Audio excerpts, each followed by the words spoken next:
بالفعل ونحن سعداء بذلك. أجرى الحوار هيثم عرابي.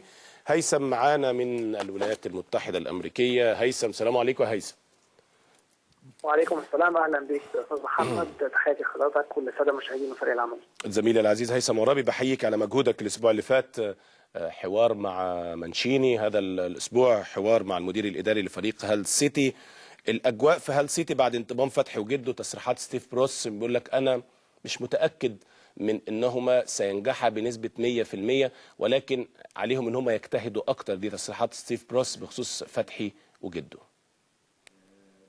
طبعا التصريحات فيها نوع من التشجيع لاحمد والجد عشان يقدموا كره كويسه ويعرفوا ان هي الفرصه مش سهله، ولكن خليني اقول لك من خلال الحوار اللي عملته الصوره بالنسبه لهم هم مقتنعين جدا بامكانياتهم، يعني حاسب وهو بيتكلم ان هو فرحان للتعاقد معاهم وان هم عندهم قناعه ان هم هينجحوا. ده غير ان هي نقطه في الحوار مهمه جدا واتمنى يعني يسمعها اللعيبه المصريين كلهم.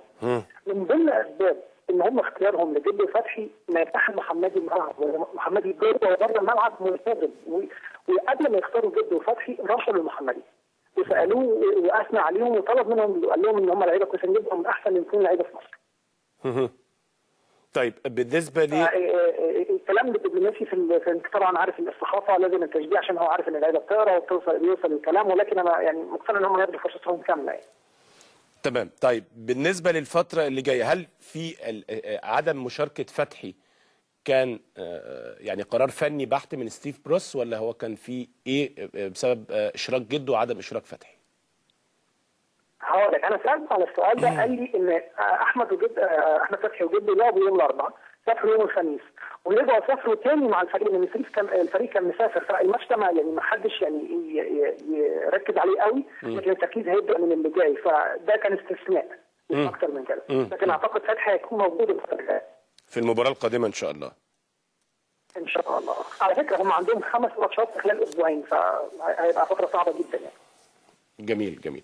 ايضا هيثم، في موضوع كنت عايز اكلمك عليه بخصوص لاعب كرة سلة مصري عمر طارق محمد سعيد عرابي. هذا اللاعب اللي ما حدش يعرف عنه حاجة. هذا لاعب اقترب انه هو يلعب في الNBA، بيلعب حاليا في الدوري الجامعات الامريكي في نادي USC، وهو مستوى قريب جدا من الNBA. انا عايزك تضعني في هذه الصورة وهذا اللاعب واديني تفاصيل عنه اكثر، لان احنا تابعنا هذا الموضوع عن طريقك، فانا احب ان انت تضعنا في التفاصيل عن هذا اللاعب. لعل وعسى يعني المسؤولين بتوعنا في مصر في كرة السلة يعرفوا ان في لعيب يعني داخل على الNBA هو. تمام. خليني اقول لك الاول ان بالمناسبه عمه يبقى الاستاذ هشام سعيد عضو مجلس اداره النادي الاهلي. عمه عمه المهندس هشام سعيد يبقى عمه؟ مظبوط، ايوه. وعلى فكره هو عمر هيكون معاك بعد ما انا اخلص، وهتكون مفاجاه للجمهور ان هو اول مره يكون على قناه النادي الاهلي، وهيدي لك الفرصه اللي انت عايزه، بس اسمح لي ان انا ادي لك نبذه عنه اعرف الجمهور دي. طب اسالك بس سؤال قبل ما تقول لي النبذه، عمر كان لعيب باسكت في النادي الاهلي؟ لا، بقول لك عمه يبقى الاستاذ هشام سعيد. ماشي، لكن عمر ما لعبش باسكت في النادي الاهلي؟ لا، لعب في نادي الجزيره، وعلى فكره كان من ضمن المنتخب تحت 18 سنه اللي كسبوا في اسكندريه اعتقد 2008. طب ادينا بقى تفاصيل، ادينا تفاصيل كده، يعني ادينا نبذه عنه كده يا هيثم بسرعه لو سمحت. طيب، اولا عمر بجد مثال محترم جدا لاي لاعب يحترف بره.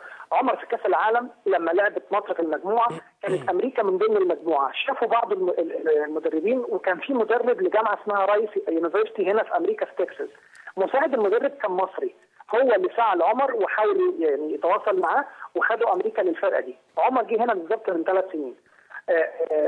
يعني كان حلم ان هو يوصل زي ما بيقولوا كده للNBA، ولكن بدا خطوه خطوه وتقدم بمستوى هايل. اول مصريين لدرجه ان هو السنه الثانيه عمل ريكورد تاريخي في الجامعه مكتوب باسمه ب 58 بلوك، وده في السله حاجه كبيره.